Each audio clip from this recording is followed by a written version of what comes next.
The doctor's office should always be a safe space for patients, but unfortunately that's not always the case. There have been reports of patients who have been sexually abused in the most shocking cases, even while under anesthesia.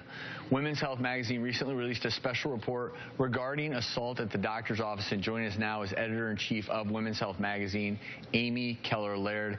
Amy, thank you for being with us. And I just want to ask you, in the first place, what led you to conduct a survey on this really important topic? Well, we had seen a very shocking report that had come out of the Atlanta Journal-Constitution that was a review of 100,000 medical disciplinary records that dated back to 1999. And what they found was that 3,000 doctors had been found guilty of some kind of sexual misconduct. And almost more shocking than that was that half of those doctors still had their medical licenses. So we wanted to look at it from our readers' standpoint. So we partnered with RAIN, which is the Rape, Abuse, and Incest National Network, and we did a survey of 500 women, and we found that a significant number of them had actually been violated in some way by a doctor, and that can range from a lewd comment to an inappropriate touch to, in the most extreme cases, rape. It's important, I think, for everyone to understand what's appropriate versus inappropriate, and because that disconnect in communication, because let's call a spade a spade.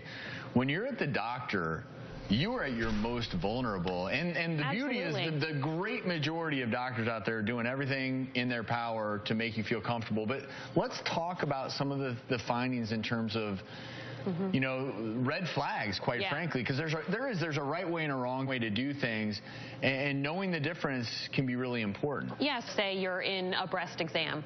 You should never be topless the entire exam, obviously. Well, number one there, you should never be alone with the patient. Exactly. I mean, whether it be, ideally you want a nurse or another doctor or a PA, but sometimes even it's my office manager, patient consultant, a student PA, or a medical student. I always have somebody with me. For noses, maybe not so much, but very often a nasal conversation will turn to a breast conversation, and that's when I have to say, time out. Hey, let's bring somebody in. I have to bring somebody in for this part. For a pelvic exam, obviously, it's a little trickier because, the doctor has to be touching your genitals. This is part of the exam, but they should always be wearing a glove.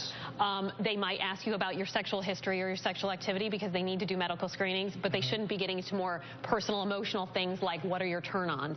So anytime you're going to sort of feel, I know it sounds crazy, but these are things that do happen sometimes, and women don't know, and that's what in our story they were like, a lot of women didn't actually come forward and report this because they didn't know, was this appropriate? I'm not sure, I feel like communication between physicians and patients is not what it once was, possibly. There's the big disconnect, and I think it's a difficult topic to even bring up, which is why I'm glad we're talking about it, because you should, no matter what, as a patient, you should feel comfortable.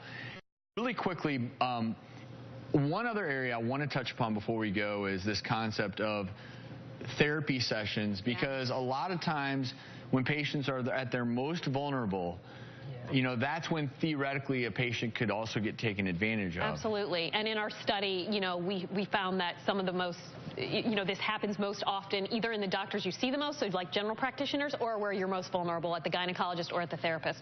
So obviously you're in therapy, it's an emotional experience. So it's fine for a therapist to give you a short consoling hug. Like, that's normal, that's human behavior. Right. But a more intimate touch on the leg, or talking about their own personal issues, be they sexual or anything about their own personal life, really actually is not appropriate and should send up a red flag. This is all very important. I'm glad that you talked about it. Yeah. And one last question before we go.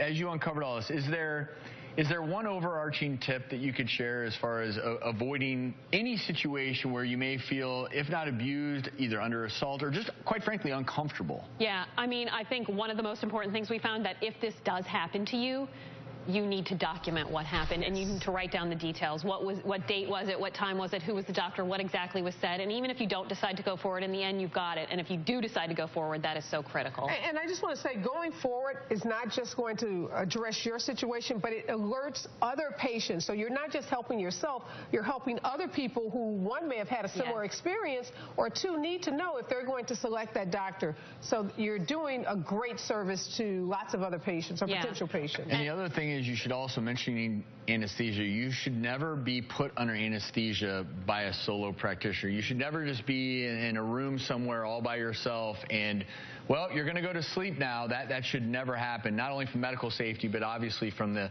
perspective of that's when abuse could potentially occur. This is really important information, Amy. Thank you so much for sharing this. If you want more information on this, head to our website, thedoctorstv.com, and be sure to check out this month's issue of Women's Health Magazine. It's on stands until November.